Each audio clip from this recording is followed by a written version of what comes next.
Sveiki, norime aprodyti pirtį 4-6 metrų išmatavimo. Rytoj važiuoja pas klientus, savo naujus šeimininkus.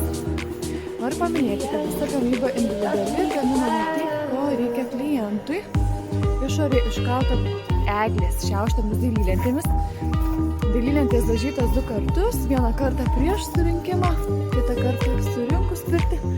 Skarda klasik, juodos spalvos sumontuota. Užeikime į vidų.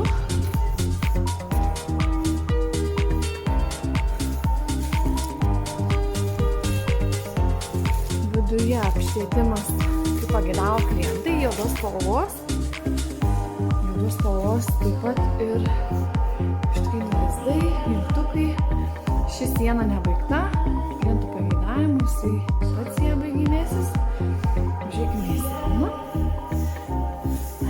Saunoje A klasės juodalksnio gultai, A klasės dailylentės juodalksnio.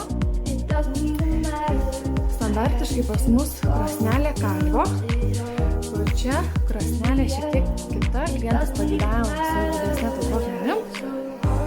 Nori daug garo, pakalbėlės, namų linkėjimai.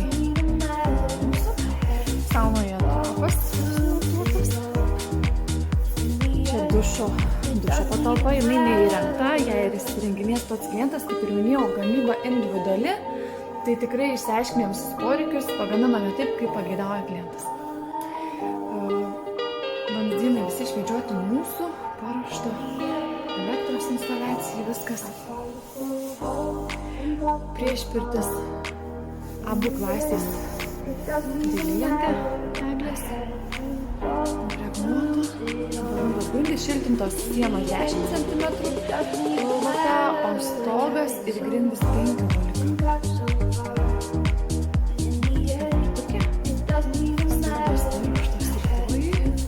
Jeigu kyla klausimų, rašykit, skambykit, tikrai mažai klausimų nebūna.